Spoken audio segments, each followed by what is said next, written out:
casting a ballot in a single day, more than doubling the number from 2020. And this is key information. You'll see why in just a moment. In 2020, President Biden won the women's vote by 12 points over former President Trump. And a recent Fox News poll shows Vice President Kamala Harris is up among women by 10 points. The audience there, along with me, the former president, all women. They put very specific and sometimes very personal questions to Trump on issues which matter most to them. The economy, crime, safety, abortion, childcare, illegal immigration, protecting women and girls in sports. Those questions and Trump's answers now. I want to introduce the 45th President of the United States, the Republican nominee for this year's presidential election, Donald J. Trump. Welcome.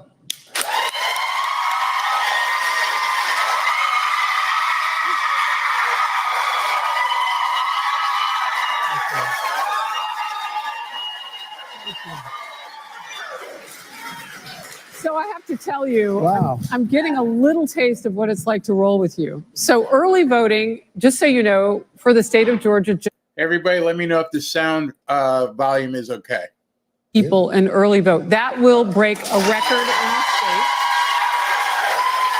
And I cannot believe how people come for you already.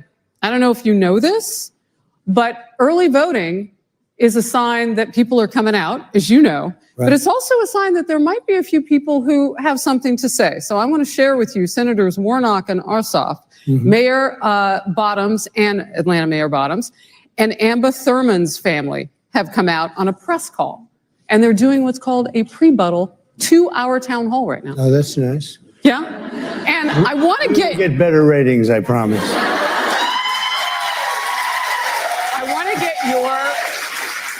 I want to get your reaction to something, because I was a little thrown aback about how quickly this fight would start. Oh, by the way, Tim Walz, the governor of Minnesota who wants to be the next vice president, his wife is showing up. Where? Tomorrow, here. Right. Yep, she has an issue with the women's issues town hall. All right, so let's take a look at what Senator Warnock had to say. I want to get, for the first time, former President Trump's reaction to what's going on here in Georgia. Let's watch. If you to not vote is a vote. It's a vote for Donald Trump. It's to send this man one step closer to the White House, which finally, let me say, will be literally dangerous for so many of the people that we know. Dangerous, as we've demonstrated, for women. But this man, let me remind the Black men who are listening, the men of color, communities of color, he will be dangerous. Shut up. Just shut up. You are up with minority voters. Yeah. Vice President Kamala Harris is hurting right now in that category of voting bloc. Right. And they know all women are at this town hall. This is a pre-buttal from a short time ago. Your reaction? Well, I would say this. We just got the endorsement of Border Patrol all over the country. Border Patrol, virtually every sheriff's department, every police department, the Fraternal Order of Police, 400,000 police, the biggest in the country. We have every single, I don't think they have a policeman or a policewoman single. And we have the border, we had the safest border in the history of our country. Now we have the most unsafe border in the history of our country. So when you talk about safety, we had, it was just announced, as you know, last week, 13,099 murderers were released into our country. Drug dealers, drug addicts, everybody is released into our country. We've never had anything like this. We've never had a mess like this. 625,000 criminals released into our country, along with 21 million people. We have no idea who they are. And, you know, that's just a soundbite. I don't know this guy, but he got lucky as hell to win, I'll tell you that much. But it's a soundbite that they like to use. But remember this, law enforcement's with me 100%, and we have to keep our community safe. And we have to take these murderers that they've allowed to come through open borders without knowing anything about them. We have to take those people and we have to remove them. We have to get them out of our country. We're going to get into all of it. I want, first of all, a show of hands. Who voted early today? All right. Sounds good. Oh, and they're waving. Who did they vote for? I want to. That was the first thing you wanted to know. How many voted for me? Who did you vote? So another show of hands. How many of you actually feel good about how the economy is right now? No. Yeah. You have our first question on the economy. We will start there. Your first name, please, and tell us your hometown. My name is Lisa, and I live in the city of Milton. First of all, welcome back to Georgia, President Trump. Thank you very much. Americans are concerned about the state of our economy. Democrats argue that your policies favor the wealthy, especially through tax cuts for billionaires, while the middle class continues to struggle these last 3.5 years under the Biden-Harris administration. Could you outline your plans to revitalize the economy again as president and policies that specifically support the middle class when reelected? Sure. Thank you very much. Great question. And sort of an easy question for me to answer because we have tremendous wealth in this country, but it's under our feet. It's called liquid gold.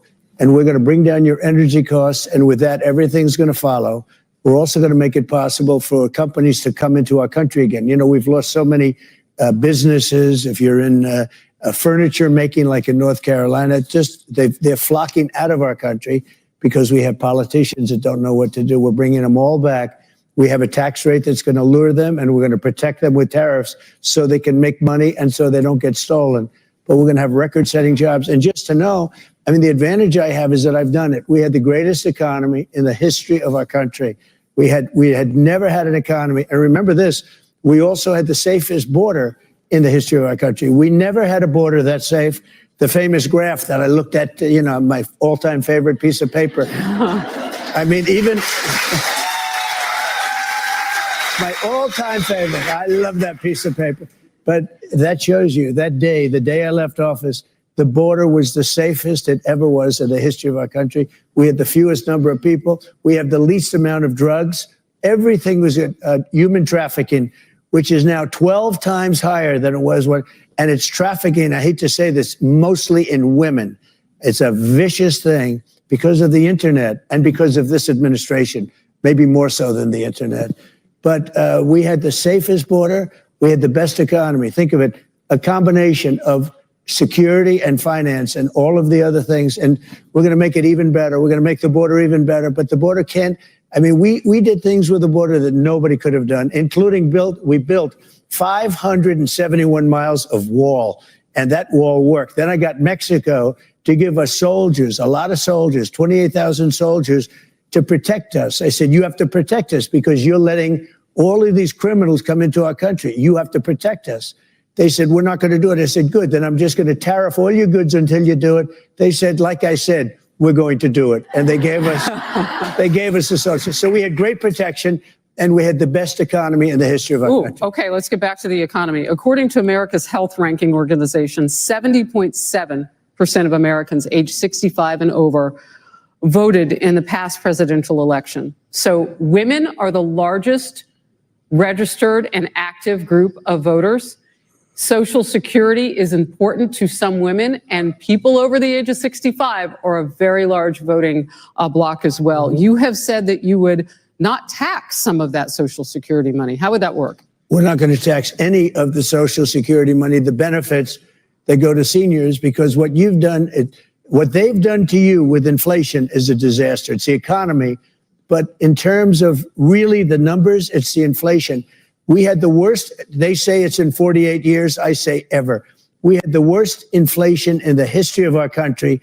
And the ones that really got hurt the worst are people that are on a fixed income, like our seniors. And I said, we're not going to tax Social Security benefits on our seniors. And we're not going to do that. Pay for and that. That will a little bit more than even make up to what you, I mean, you lost a fortune.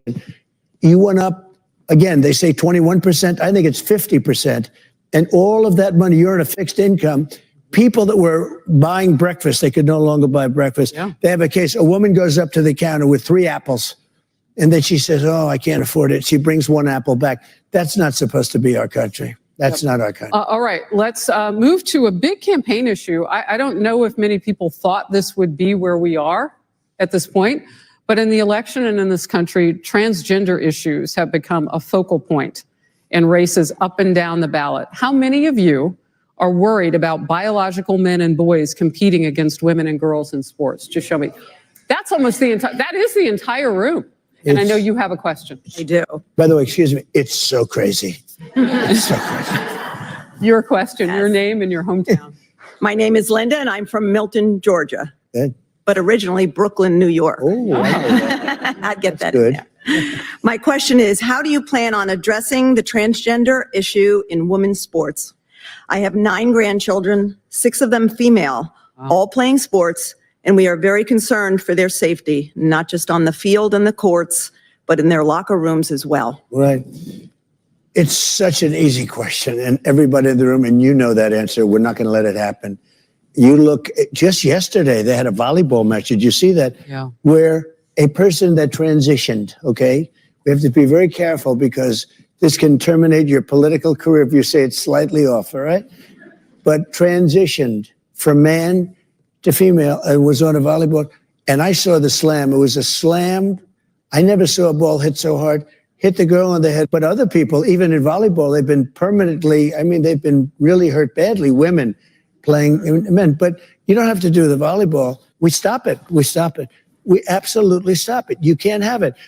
It's a man playing in the game. Physically, from a muscular, even if it was a little bit less, maybe they do all sorts of tests and drugs and everything else. Look at what's happened in swimming. Look at the records that are being broken. So how do you stop it? Do you go to the sports leagues? Do you go to the Olympic You just councils? ban it. The president bans it. You just don't let it happen. Not a big deal. You have the next question. I know. Hi, my name is Rachel Rachel S. here from Cumming, Georgia. I'm a single mom to 2 kids here. And just in 3.5 years, my child tax credit has decreased by 80%, almost. Get what? Excuse me? Her child tax credit has decreased by 80%. That's Sorry, my child tax credit has decreased by almost 80%. Daycare for the lowest amount is roughly $1,400 a month for one child here. Yeah. Last year, I broke my neck.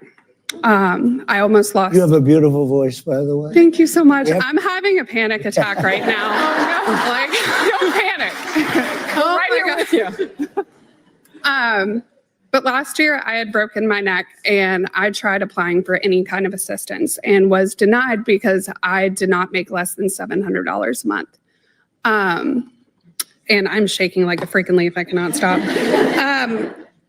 So I could not afford daycare. I obviously was having to go through physical therapy and a lot of issues, and I'm still having issues to this day. Right, I understand. But what kind of realistic changes that do you think you can provide single parents, married parents, any kind of parent to just simply afford children in today's world with the way things are? Right? It is not fair. No. You never heard of Ivanka, right? Ivanka. My daughter drove me crazy on this. We had the simplest, most beautiful, I gave you the largest tax cuts in the history of our country, okay? Larger than the Reagan cuts, larger. But my daughter, Ivanka, she said, Dad, we have to do tax credits for women, for the child tax credits. She was driving me crazy. Then I did it, and I got it just about done. Dad, you've got to double it up. I said, Ivanka, it was actually more complicated than the entire bill, but I got it done. And what we're going to do, and I'm going to because I understand exactly what you're saying, we're going to readjust things so that it's fair to everybody, because it's really not fair to everybody. But we have a lot, and we're going up higher, but we're also going to readjust because you have to make some readjustments. It's unfair to some people, and we're not going to have that. But she was the one that got it started. Those were our credits. Those were not the Democrat credits. A lot of Republicans said, rightfully, don't do it because we never get credit for that. We're not known for that. But the truth is, I wanted to put it all in the form of the tax cut. So I got the maximum tax cut, but we're also bringing down the taxes for companies and for people. We're bringing it down to 15%. And for companies, only if you make your product, build your product in the USA. Otherwise, you don't get it. So I want to ask you specifically what your vision is for people in this country who are going to have to readjust to price setting now. We will never go back to what we had. And even though the inflation rate has slowed, the prices are so high, they are just getting higher at a slower rate. Yeah. So what happens to the economy such that people can afford bacon that's gone up 28% in cost? Like, what do we do? So I feel so badly about what's happened because none of this would have happened. Just to start, there wouldn't have been a war in Ukraine and Russia. There wouldn't have been an October 7th in Israel. There wouldn't have been this horrible, most embarrassing day in the history of our country with Afghanistan, where we lost 13 soldiers, but they never talk about the soldiers that are so badly wounded. I mean, with legs and arms and face obliteration, all these things, and there wouldn't have been any inflation.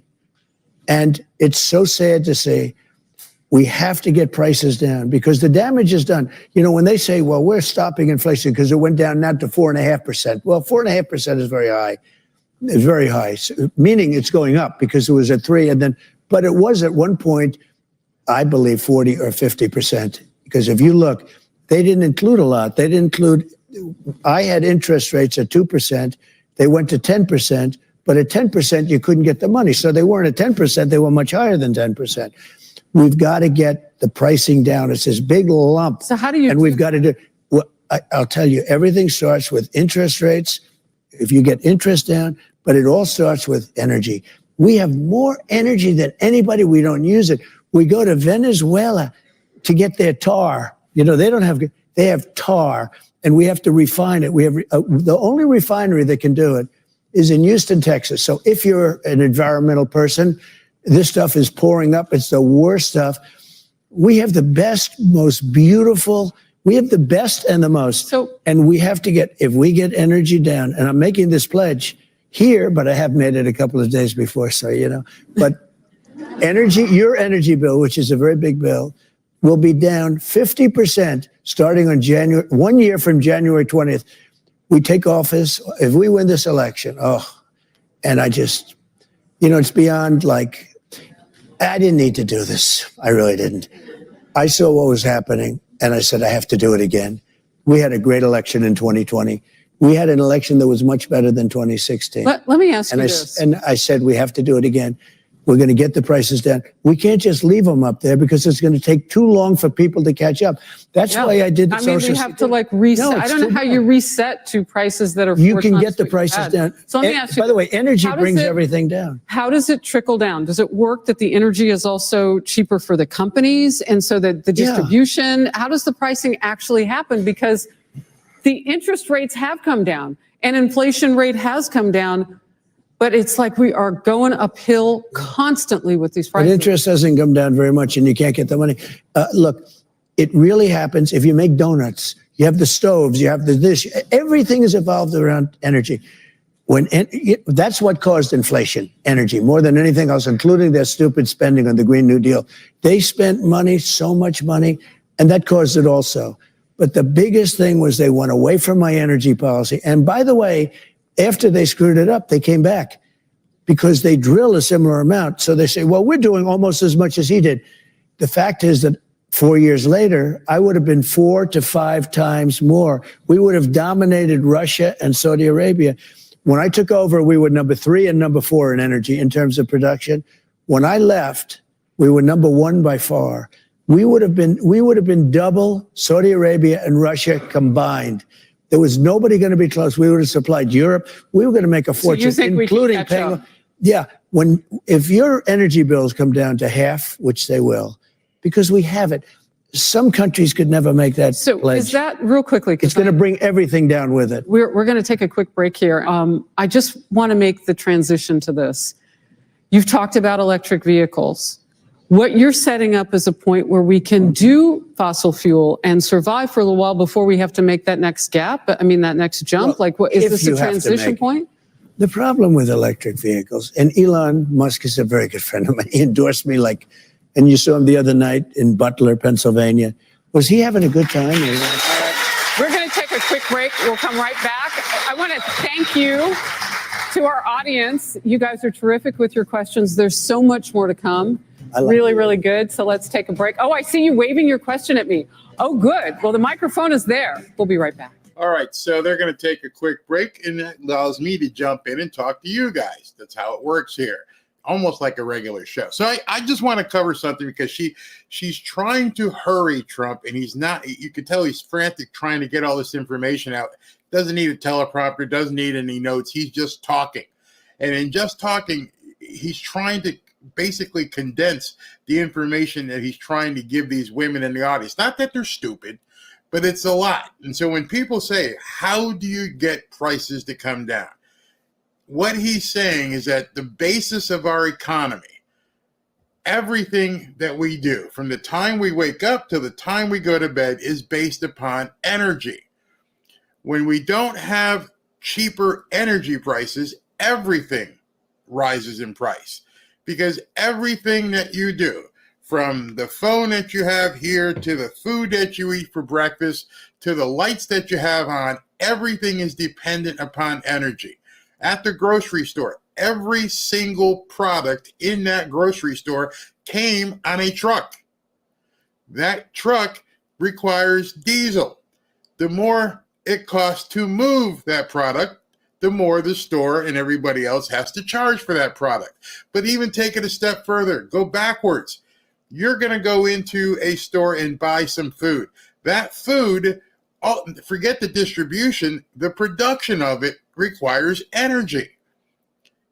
Every single thing, the feed that goes to the cattle has to move to the farmer by a truck.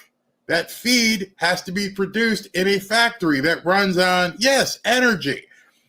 What people in the left don't seem to understand or don't seem to care, they think this little windmill out there is going to provide all the energy that we need to do every single thing that we want. Even on the shipping, those shipping containers, to get on the boat requires fuel. To have them taken from the port and driven someplace. By the way, that port strike is still coming. So everything is dependent upon energy. So you can, depending on how good you are with math, you can understand if energy prices have risen by X or Y percent, then everything down that food chain has to rise as well. People are not gouging, as Kamala says. In a hurricane, there may be some opportunists that are gouging, but the general aspect of retail is not about gouging. In fact, the profit margins are very, very small. The profit margins are so small because they make their money on volume. If you guys ever looked at the spread of a bag of potato chips and you look at what they're calling shrinkflation, before the bag used to be filled to the top. Now you open up the bag and half the bag is air. That's shrinkflation. You're getting less for the same or more. More money, meaning. So every single thing that you do, when you wash your hair, when you brush your teeth, it's not just driving to the grocery store. It's not just driving, going to the grocery store and getting your food. Every single thing is dependent upon energy. And the left right now wants to move us away from so-called fossil fuels, another name they just made up out of thin air because of climate warming and all that crap. Not realizing we got it all here. We have it. Why is Trump so adamant and speaks so strongly about, yeah, we're going to bring it down? It's easy, actually. Just start drilling. Now, understand, even from the time that you start drilling, it's going to take probably a year to 3 years for that oil to be pulled up. And it's not like you can start tomorrow and build an offshore rig. Can't do it. It's going to take some time. But at that time, you can start negotiating with the other people that you're getting oil from and say, listen, we're not going to get that much oil from you anymore because, we just need a little bridge. And if you bridge us here, we can help you with tariffs. We won't hurt you. So there's all kinds of things that an economically proficient president could do when you got two people right now in the office who don't have a freaking clue. And their ideology doesn't allow them to think like a business person. Trump could walk in, and many of you could walk into any business in the country and go, what's the problem? Well, it's costing us too much to move product. What do we need to do? We need to give me lower energy so we can move this stuff around. You don't walk in, and you can see it right now. Just a little while ago, 7-Eleven announced they're closing 400 stores. Walgreens announced yesterday they're closing 1,200 stores. Why are they closing stores? If everything is so friggin' great, if Kamala can go on a stage somewhere and say that the economy is fantastic, why are they closing stores? Explain it. People are in business to make money. Why would they be closing a store? Well, between the theft that you're allowing in these blue cities and the cost of keeping these stores open, and then you want to make sure people have a living wage, you are strangling business. Business drives this country. What Kamala and Dementia Joe want to do, they want government to be your daddy. So back to this show. Hope that helped a little bit. Understand a little about the energy. I know he didn't have time to explain everything, and we're back. Very lively crowd of a lot of women in the beautiful city of Cumming, Georgia. And you are watching the Faulkner Focus, former President Trump town hall with all women. And of course, women's issues are everybody's issues. And we're doing it with the voters asking questions. So please take it away. Dear President Trump, thank you so much for everything you have done for this country. Thank you. You fight for us in the past. You are fighting for us right now, and I know you will fight for us in the future. Thank you. My name is Tran Minh Nguyen, and my family escaped the communist Vietnam 30 years ago. And this is my question for you. America is a land of opportunity, and its policy welcome immigrants legally. How different is your policy versus Harris when it comes to securing our borders and only accepting people to U.S. without causing any issue to our country? On the borders? Well, and people coming legally. Yeah. We want to have as many people come in as possible, but they have to come in legally. We don't want murderers. We don't want drug dealers. We don't want human traffickers. We don't want people from prison that are being let out after murdering somebody. We don't want to have that. We want to have great people come in. And that's the sad thing. So many people work to come in our country. They've worked for 10 years. They're getting ready. And then millions of people pour through the southern border. They fly them over in airplanes. Nobody knew that until about 9 months ago. They were talking about the border and like they're trying and all this. Look, he's the worst president in history, and she's the worst vice president. She's worse than him. She's worse than him. And she was made the border czar, and she's destroying our country. I don't want to use the word destroyed because that makes it sound like it can't come back, but it's awfully close. She is the worst. He made her border czar. She never even went there. The Border Patrol yesterday, 2 days ago, thousands of them, the whole thing, 100%, unanimous, every single person, thousands of them, they endorsed me and they work for her. They're not even sure if they're allowed to do it. They said, we don't care. She's so bad. We don't care. Do whatever you want to do. We have to have borders if we don't have borders, but we also want to have people come in. You know, we actually need people. We sort of like all these companies that we're going to bring in through taxation. We're going to bring in a lot of companies. They've got to have people to work. Otherwise, bringing them in is not going to work either. You need the people. But they're going to come in through testing. They're going to come in through, like, do they love our country? Can they love our country? We had Aurora, Colorado, where Venezuelan street gangs have taken over a big chunk of the city. They've taken over apartment buildings. They're in the real estate business, just like I am. Oh, my goodness. No, but think of it. They've taken over buildings and everyone's petrified. The governor of the state is petrified. He's a radical left guy. He has no idea what to do. We can't have that. And you know what? And you see it. Every state is afraid of this, even the ones that haven't been hit yet. Springfield, Ohio, they have 50,000, 52,000 people. No problems, no real crime, no beautiful community. They just dropped 30,000 illegal aliens in Springfield, Ohio. And it's become a different place. we're going to destroy our country. Our country is going. Actually, it's horrible. You know, there's more to that story. They are here legally. Yeah. And there are programs that the current administration has put into place to do those flights. So we recently learned, we didn't have any number to compare it to, so all of a sudden we knew 1.5 million people had come in through those flights. And we know the numbers have lessened at the border because of what they're doing, partially right. Well, I mean, the timing of it is interesting. Right? But the numbers get made up by the people that we can't see in the flights. And all of it has a burden on the economy. So I want to ask you. And you know, the word is probation. They use a word probation. That's one of the programs. In order to get the people in legally, they call them probation. Probation is for prisoners. So they use this in Springfield, Ohio. So you have 32,000 people coming into a 50,000 community. You can't get into the hospitals. You can't get your kids into school. They're taking over the school, and they're looking for interpreters because the people that came in don't speak the language. I mean, other than that, it's a wonderful situation. They're destroying our country. So the parole that he's talking about, that parole program that he's talking about, is something that has been pretty opaque. And I think now there's a press to find out exactly how many people are coming in through it. We do need to know that. The sustainability of these communities, whether they're red or blue cities or red or blue states, is really at stake here. I have to ask you this, though, because I've spent some time in D.C. and talked with congressmen and women who want to do something on the issue. Yeah, but they're divided, and it's a political year. So after November 5th, what can you realistically get done? Because I know you said you're going to deport criminals, and those are kind of the immediate emergency type items.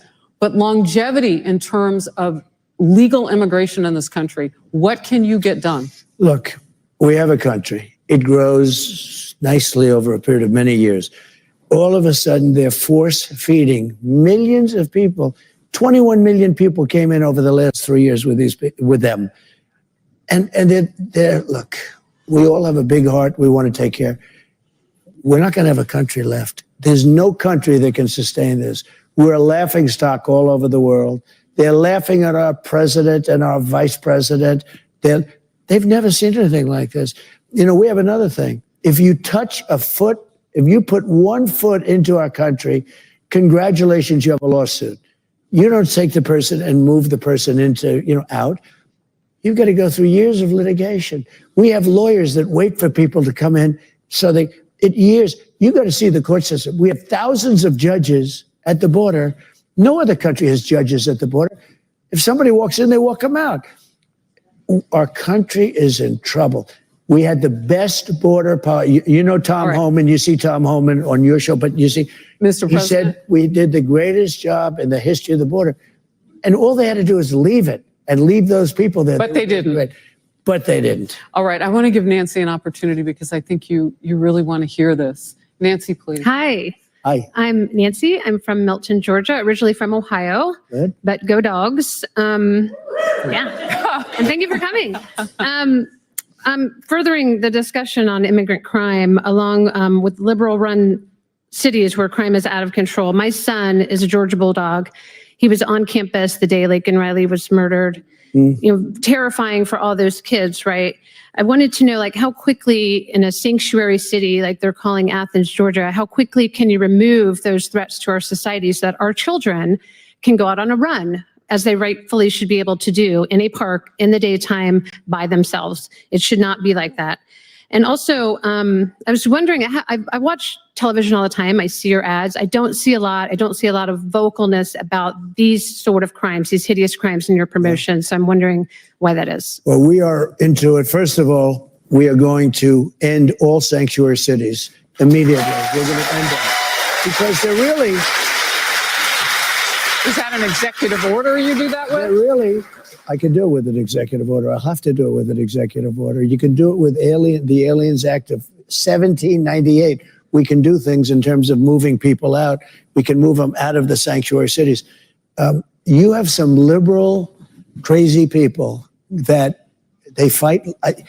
Normally you like to understand the opponent. Like in business, you want to understand what is the opposites. Why do they want this? You want to try and figure, why do they want open borders? Why do they want to do this? Why do they want sanctuary cities? Sanctuary cities are really meant for one thing, to protect criminals. That's what they become. We're going to end all sanctuary cities in the United States, and we're going to go back to normalcy. And we're going to have law and order. We're going to we have to reinvigorate our police. We have great police. They're not allowed to do their job. If they do their job with gusto, which is what we want them to be fair. And the sad thing is you'll always have a bad apple. And, hundreds and hundreds of arrests, one bad arrest, and it's on the front page of every newspaper. And these people are incredible. They want to do their job, just like the Border Patrol. They want to do their job. We're going to let them do their job. And I'm going to give them immunity. We're going to protect them because they do things and they end up getting sued. They lose their family. They lose their house. They lose their pension. They lose everything. The police officers in this country are law enforcement and sheriffs, everything else. They have to be given back their dignity. They want to do their job. But we become so politically correct. I mean, you look at New York and Chicago and LA and every city, all run by Democrats, okay? Liberal, stupid Democrats. No. And our country... So, Mr. Our President, country has lost its way. So it's a good question. In other words, we're going to have law and order. I want to ask you about immunity. You mentioned the bad apples. Does that not incentivize anyone if you give everyone immunity to go after those people on forces that you need to deal with? So how do you People balance know the bad apples, though. They do. 99% they're just hard. They want to stop crime. You will have you're going to have a bad police officer. And I've seen it where you have one, a couple of very famous So immunity cases. doesn't keep you from dealing with that? No, because if they're going to be some people, you're still going to say, we're not giving you immunity. What are you, crazy? Look what happened. Look what you've done. You've been terrible. Right. But most of them are, they just want to do their job. They're prohibited from doing their job. And that's we have to allow them to do their job. They're prohibited from... When you see these hundreds of kids walk into a department store and walk out with refrigerators and air conditioners, and the police are standing there watching it, and they're shaking. You know why they're shaking? Because they want to do their job. They want to stop them, but they're told you can't stop them. You go to drugstores now, you must know this. You go to drugstores, they have glass all over the place. If you want to buy a bottle of aspirin, they tell me, I haven't been in there. You have to make a friend in the store to open it for you. No, it's like a big deal. Yeah. But who can run a store like that? And they're all going out of business. So I think we all agree. We're talking about safety. We're talking about crime. Right now, Vice President Kamala Harris is playing some comments that you made to Maria Bartiromo on Sunday. I don't know if you've seen this. No. And they're using your words to say that you are not for crime and keeping particularly women safe in ads. I want to take a look at what you said and just tell me, let's watch it. If we have to. Yeah. We have two enemies. We have the outside enemy, and then we have the enemy from within. And the enemy from within, in my opinion, is more dangerous than China, Russia, and all these countries, because if you have a smart president, he can handle them pretty easily. But the thing that's tougher to handle are these lunatics that we have inside, like Adam Schiff. I call him the enemy from within. Mr. President, Kamala Harris has said you sounded unhinged and unchecked power is in our future. What do you say about that? I thought it was a nice presentation. I wasn't unhinged. You know what they are? They're a party of sound bites. Somebody asked me, can they be brought together? I never thought really, I wasn't thinking like they could, because they're very, very different. And it is the enemy from within, and they're very dangerous. They're Marxists and communists and fascists, and they're sick. I use a guy like Adam Schiff because they made up the Russia hoax. It took 2 years to solve the problem. Absolutely nothing was done wrong, et cetera, et cetera. They're dangerous for our country. We have China, we have Russia, we have all these countries. If you have a smart president, they can all be handled. The more difficult are, the Pelosi's, these people, they're so sick. And they're so evil. If they would spend their time trying to make America great again, it would be so easy to make this country great. But when I heard about that, they were saying I was like threatening. I'm not threatening anybody. They're the ones doing the threatening. They do phony investigations. I've been investigated more than Alphonse Capone. He was the greatest goodness. gangster. No, it's All right. true. We've No, had a but think of it. question. It's called weaponization of government. It's a terrible thing. All right. They're the threat to democracy. This is a question. Glad I got that out. I'm glad I got that out. On the recent hurricane response or lack thereof. We've done a lot of coverage, particularly of North Carolina on the Faulkner Focus. It's been a tough 3 weeks, and I know you have a question. Hello, Mr. President. My name is Jennifer. I live here in Cumming, Georgia. So the recent hurricanes, as we all know, have had a devastating impact on our country as a whole and specifically in the Southeast. What policies would you implement to help families and businesses recover financially? Sure. So we give hundreds of billions of dollars to foreign countries, many of which you never heard of. And I'm not just talking Ukraine, I'm talking about so many countries that nobody's ever heard of, where they're getting tens of millions of dollars a month. And yet this group of people we have in our White House did the worst recovery or rescue in especially North Carolina that anybody's ever seen, worse than almost Katrina, which I guess really set the example, right? Compare. I mean, they're comparing it to Katrina. They're saying maybe even worse. And then they're offering them like a little pittance and they're negotiating. And I'll tell you, Elon Musk did something that was great. He got them Starlink. They called me. Do you know that one of the top people in North, they had no communication whatsoever. And they said, you know Elon Musk? Yeah, because we want to get Starlink if we can, but they, it's very popular. They don't have it. I said, let me call him. I called him. He had it to them in minutes. Literally before I hung up the phone, I said, I was called while I was talking to him that he just approved it. The whole, he's on a Can you different level. change it? Can you make FEMA better? Yeah, but it was great with me. We had, you know what? FEMA's great. FEMA was so good with me. We had such good people, but they put these radical left lunatics in there. They actually, when Elon had these Starlinks, and they had no communication. They're almost like an island unto themselves. They come on, and they were confiscated by FEMA, by basically the top people, because they didn't want it to go there. And then all hell broke loose, and they got the Starlink. And by the way, it worked incredibly well. He did a great service. Elon did a great service. You know what I like about him? He endorsed me.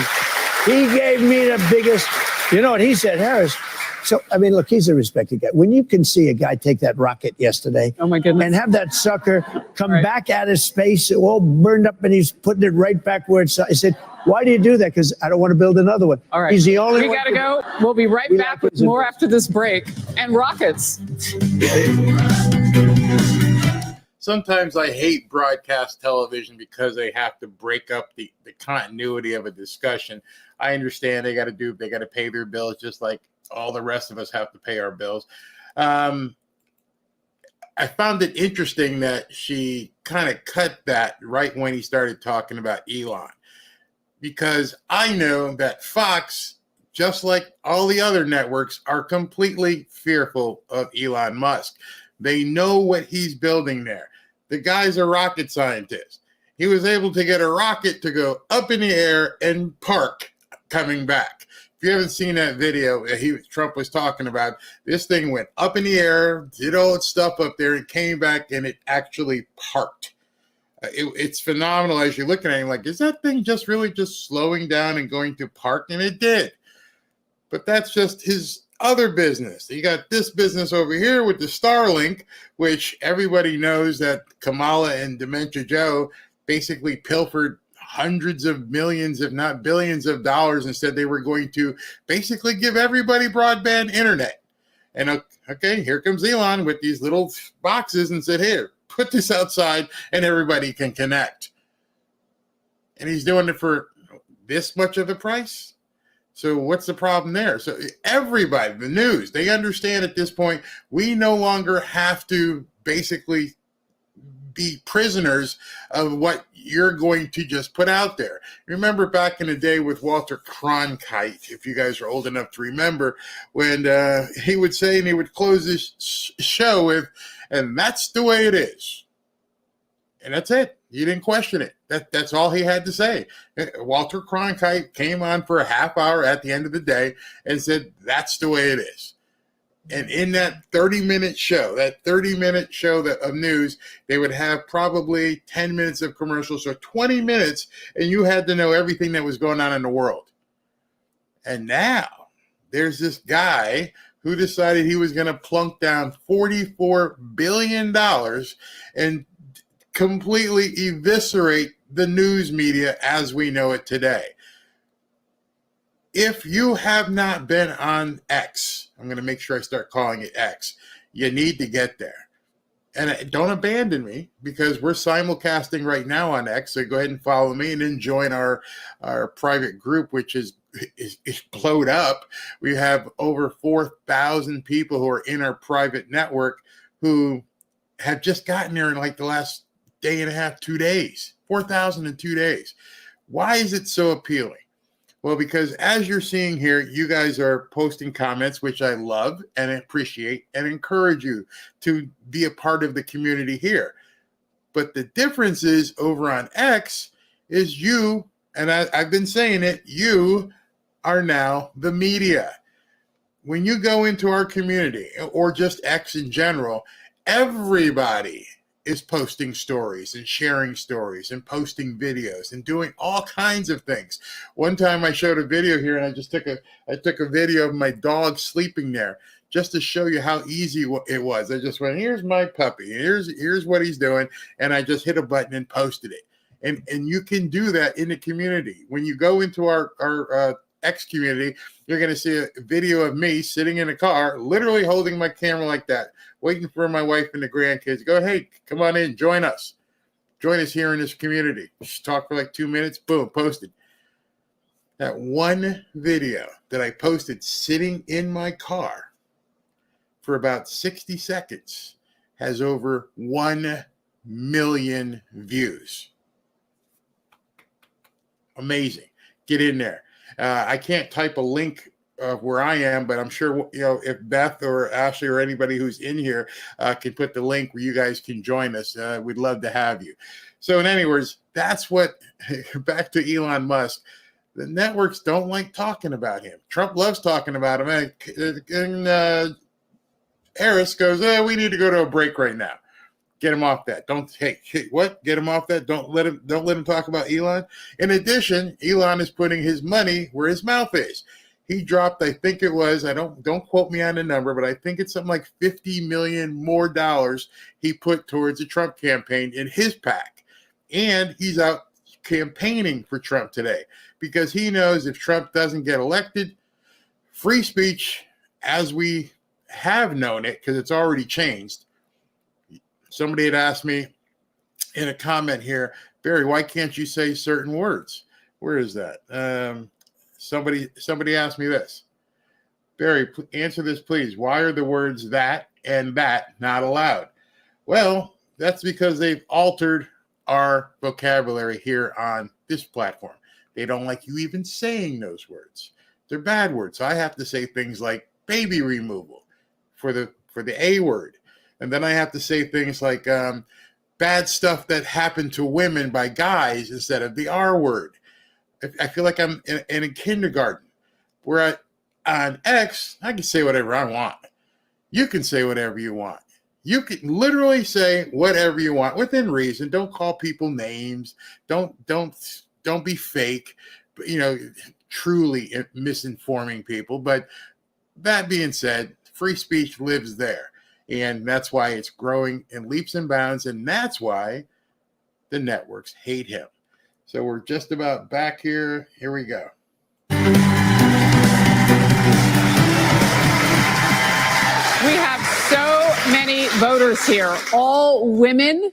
Town hall with former President Donald Trump. Thank you. We welcome you back. Let's get right to it. Our topic right now is one that is hot for Kamala Harris and her running mate, Tim Walz, on the Democratic ticket. We know a lot has been said about abortion and how that particular party maybe has an edge with women over this issue. Your question. Yes. Hello, Mr. President. Hi. My name is Pamela. I am from Cumming, Georgia, right here, and originally from Danville, California. So facing the question of abortion, women are entitled to do what they want to and need to do with their bodies, including their unborn. That's on them regardless of the circumstance. Some are necessary to save their own lives. Why is the government involved in women's basic rights? Right. Good. I think it's great, and I'm glad you asked it. For 52 years, this issue has torn our country apart. Every legal scholar, the great ones, every lawyer, but the Democrats, the Republicans, the liberals, the conservatives, they wanted it brought out of the federal government and brought back to the states for a vote of the people. And like Ronald Reagan, I believe in the exceptions for rape, incest, life of the mother. I strongly believe it. You know, you have to follow your heart. Some people don't. It's a very small percentage, but you have to follow your heart. But you have the exceptions. But what we were able to do is through really the courage of 6 Supreme Court justices, we were able to do this after years and years of turmoil. Now it's back in the states. We have the states are voting for it. If you take Ohio and Kansas, it was a much more liberal vote than you would have thought. I think it was 20 weeks, et cetera, a much more liberal vote. But now it's where everybody has wanted it for years. And now it's working its way out in the states.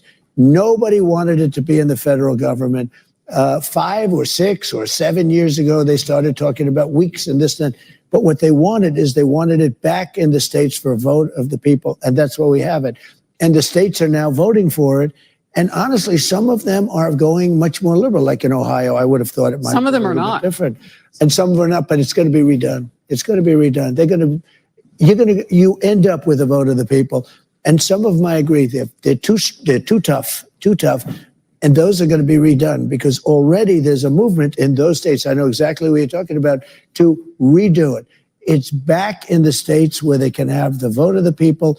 It's exactly where they want to be. Remember this issue has torn this country apart for 52 years. So we got it back in the states. We have a vote of the people, and it's working its way through the system. And ultimately, it's going to be the right thing. And IVF, you had mentioned before Right, IVF. let's get this question because I believe that's what this is about. Oh, I want to talk about IVF. I'm the father. You don't hear that every day. I'm the father of IVF, so I want to hear this question.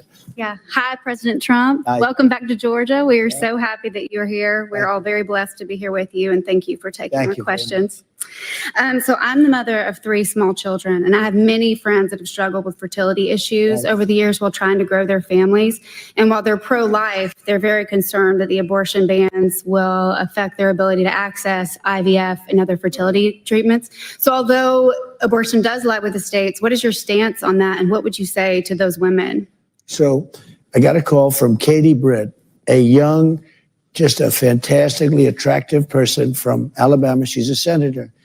And she called me up like emergency, because an Alabama judge had ruled that the IVF clinics were illegal and they have to be closed down. A judge ruled. And she said, friends of mine came up to me and they were so angry. I didn't even know they were going, it's fertilization. I didn't know they were even involved in it. Nobody talks about it. They don't talk about it. But now that they can't do it, she said, I was attacked in a certain way. I was attacked. And I said, explain IVF very quickly. And within about 2 minutes, I understood it. I said, no, we're totally in favor of IVF. I came out with a statement within an hour, a really powerful statement with some experts, really powerful.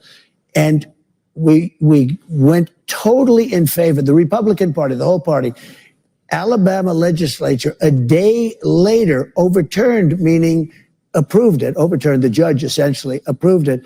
And we really are the party for IVF. We want fertilization, and it's all the way. And the Democrats tried to attack us on it, and we're out there on IVF even more than them. So we're totally in favor of it.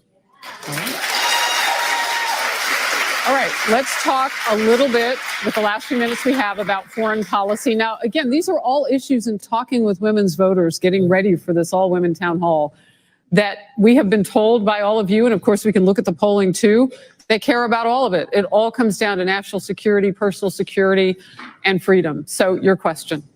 Mr. President, thank you for being here today. I want to thank you for coming into a room full of women that the current administration would consider domestic terrorists. But you're here with us. So thank you. That is true, by the way. My name's Alicia, and I live in the infamous Fulton County. I'm a wife and a mom, but I'm also a fourth-generation Army veteran. Good. So my question for you today is this. How do we restore peace in the world through American strength while also putting America first here at home? Right. I'm concerned that we're still stationed and deployed in Germany, Korea, Japan, NATO, all over the Middle East defending other countries, but we've never been weaker globally or here at home. So how do we get back to a position of strength without having to be the world's police force? And if I may, sir, as a West Point grad, I'd also like to ask that as you work to de-woke our military, that you pay careful attention to the generals that you put in charge at our academies and our OTC programs and the curriculum there. Wow. I have the answer. I have the answer. I love you. Write my foreign policy, please, because what you just hire me I from was there. bringing troops back home. I got out of Syria. I defeated ISIS because it was the only one. I started no new wars, as you know. For 79 years, this had not happened. No new wars. I finished off ISIS. It was supposed to take 5 years. I did it in a month and a half. And by the way, we have a great military. When I said do it, they did it. 5 years. You know why 5 years? Because the Washington generals, the guys you see on television, they're terrible. They're terrible. The real generals out in these guys are unbelievable. The job they did on ISIS, unbelievable. Okay. So, and you're right about the academies too. It's all going to be changed. We don't have a woke military. We have a couple of woke guys on the top, a few woke people. When I really got to know them during the fight on ISIS, which we won, we beat ISIS in it was supposed to take literally 5 years, and I did it in a month. Our military is great. You could put these guys in a cage and scream woke at them for 2 years and let them out, and they're coming out fighting. They're never going woke. They're never going woke. Don't worry about it. But thank you for your question. But I love the way you phrased that question. It's got to be America first, and we're going to help people. But there's no reason for us to have 60,000 soldiers in this country, 40,000 soldiers, and we never get paid. South Korea, we have 42,000 soldiers there. They don't pay. I made them pay. Everyone raised hell. And Biden took the deal and he said they don't pay anymore. Not since the Korea, and they're a rich country. No, we have to start. We cannot be taken advantage of any longer in trade, in the military. And I love the way you phrased that question. Thank you. That was great. Thank you to this wonderful live audience in Cumming, Georgia. It has been a pleasure to get questions from you and to see the engagement here with a candidate. I appreciate your being such great Americans. God bless you all. And Mr. Former President, it is great to have you in this great state. So thank you. Thank you very much. This has been wonderful. All right. So that was the town hall with Harris Faulkner. I wish it was longer. I wish they did it in a format where he could take even more questions, but I understand it's the television network and they only allowed it for an hour. But, they did a bunch there in an hour.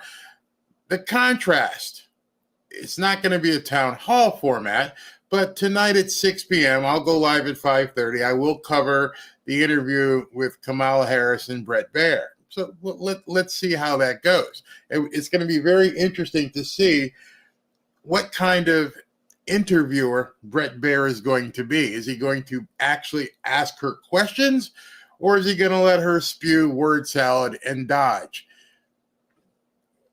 I have my reservations. I don't think she would have taken this interview on Fox if she didn't feel comfortable. And I think it's a journalist's job to make people feel uncomfortable. Well, Barry, Harris didn't make Trump feel uncomfortable. Well, she tried a couple times. He just happened to understand where he was going and with the point he wanted to make.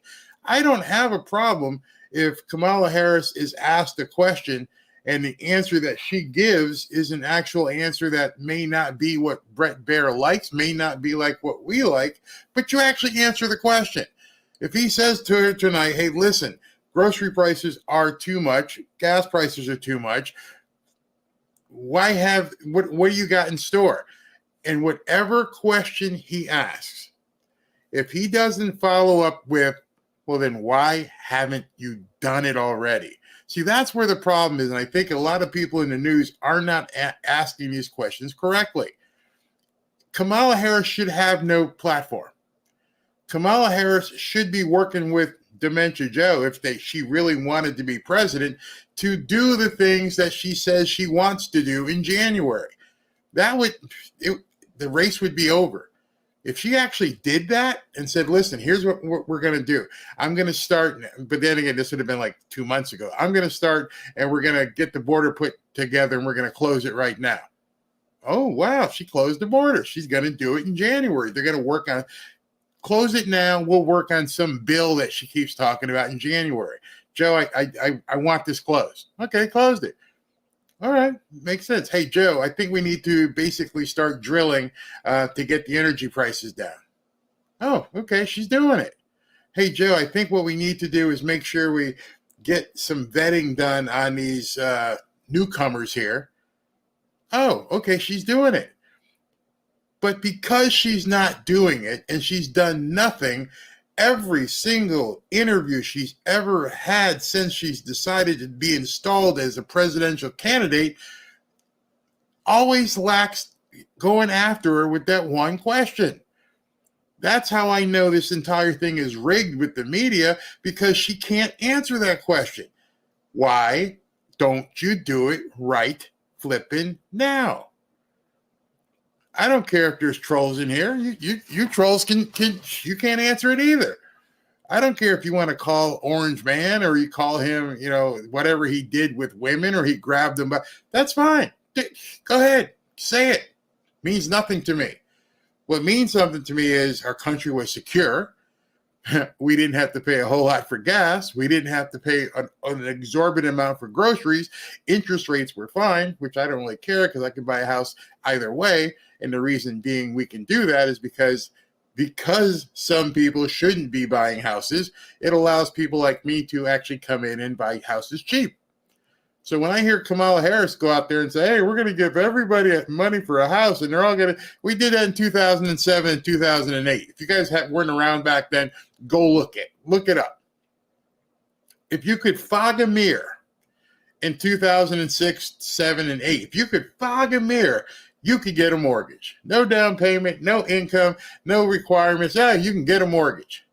And what happened? Oh, they were predatory loans. What do you mean? Another word they made up. Predatory loans.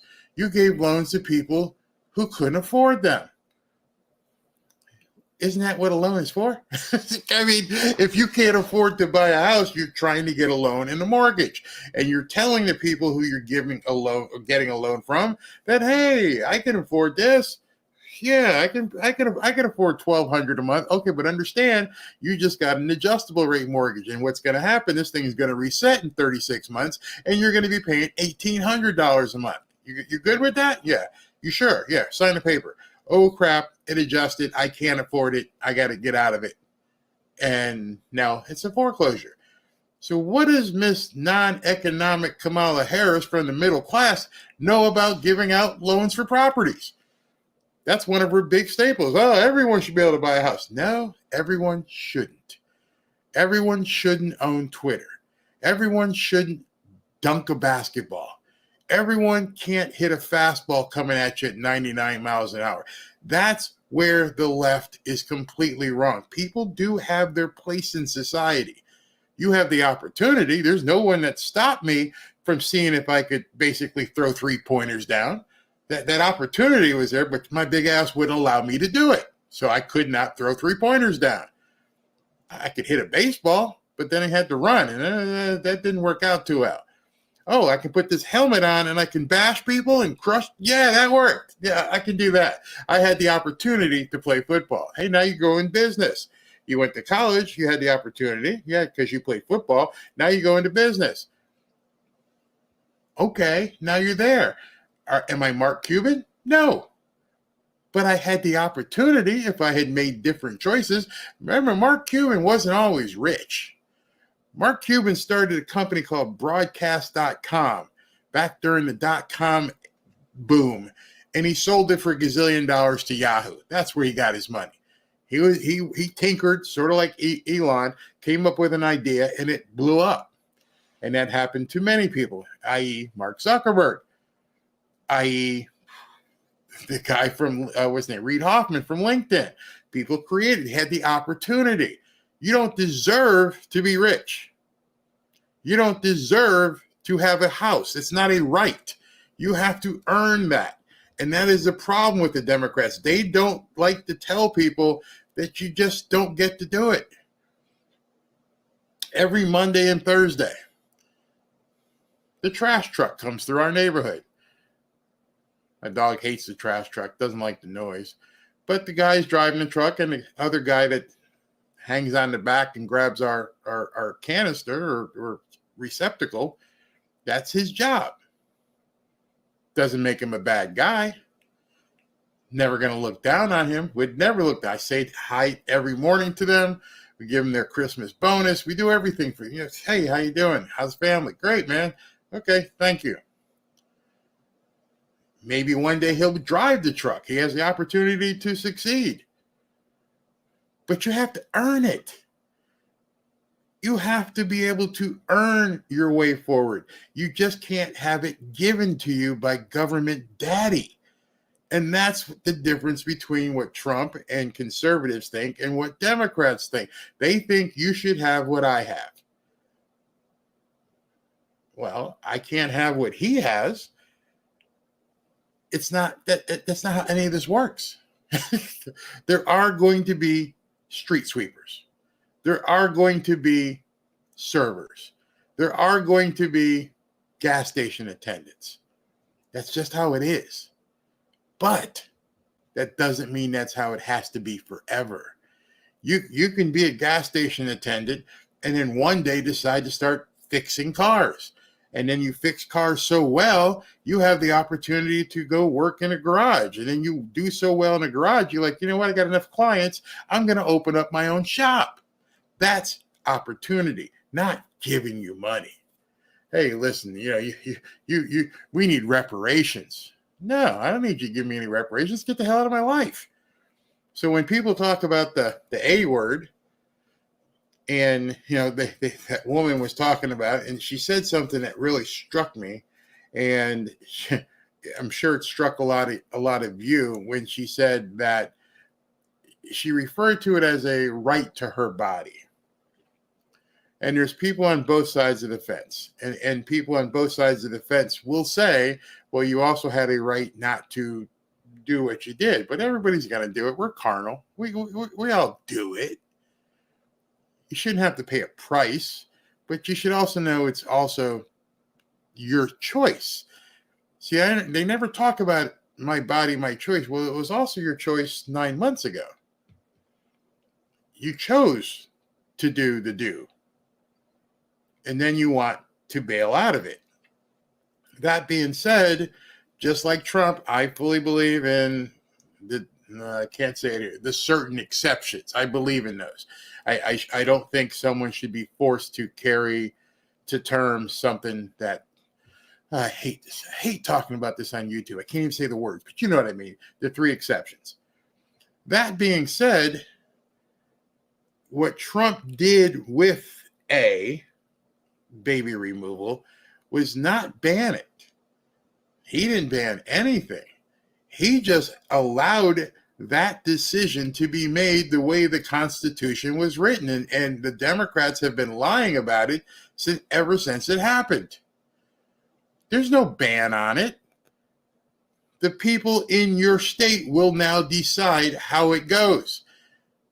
So if you are an advocate for baby removal, then you need to find the people in your neighborhood, in your city, your town, who think like you and talk to other people like you and see if you can't convince more people like you to basically vote in a candidate in your state that is going to give you what you want, which is pretty much the same thing as every other initiative in a state. Down here, we've got some amendments coming up to legalize marijuana. It's already legal in California.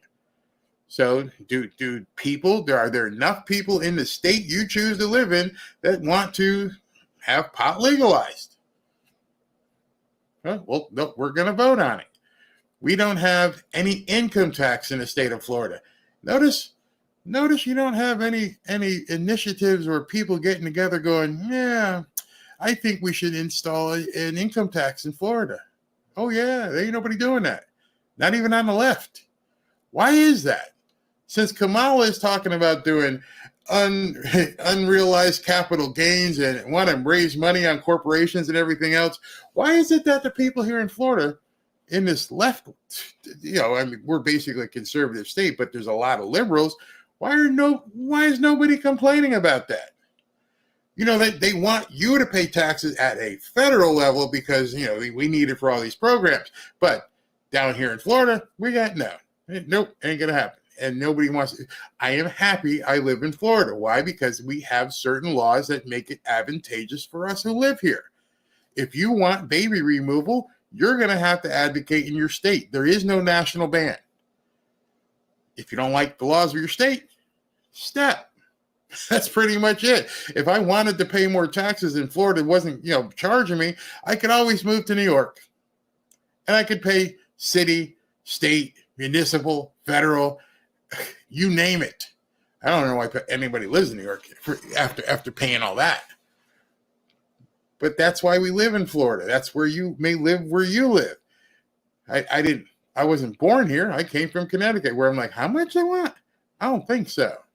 So anyway, there's always an alternative, I won't even say argument, factual reality to every single thing that people are voting for in this election, whether it be home prices, interest rates, mortgage rates, gas prices, and it's not a single issue election. Although the left is trying to make it a single issue election. And everything they've done is completely lie. There is no national baby removal ban on the table. It doesn't exist. There's not a troll in here who can tell me that. This just doesn't exist. It's a figment of your imagination. Project 2025, figment of your imagination. But when you have nothing else to run on because you can't say you would do something when you've had the opportunity to do it, then you get a candidate like Kamala Harris who can do nothing but lie. If things turn out the way we think it's going to turn out, that's going to be their big problem. They should never have run Kamala Harris because she cannot say I'm going to do something when we've lived through 4 years of her not doing it. They could have ran any other Democrat, and the Democrat could have said, he could have went on a platform and said, I don't like what Joe has done. I'm going to do it different. She can't say that. And that's why her numbers continue to just tank no matter what they do. Let me see if Poly Market has changed before we check out of here. Oh, it's getting worse. Oh, man, it's getting worse, people. It just keeps getting worse. Something's happening. You can see it. I can see it. 59.5 to 40.3. It's almost a 20% margin. It just keeps moving. And as you notice down below in the map, some of the states are now beginning to turn pink. You can see Pennsylvania is pink. You can see Michigan is pink. What state is this? Yeah, more Michigan's pink. Wisconsin, it's got to be pink. He's about to sweep all of these states based on this. Arizona, way ahead. Nevada, slightly ahead. So at this point, it's getting bad. It's getting bad. It just keeps getting bad. Well, I shouldn't say getting bad. It's getting great. It's making America great at this point. Let's see here. So what do we got here? I believe this as well. It is not healthcare.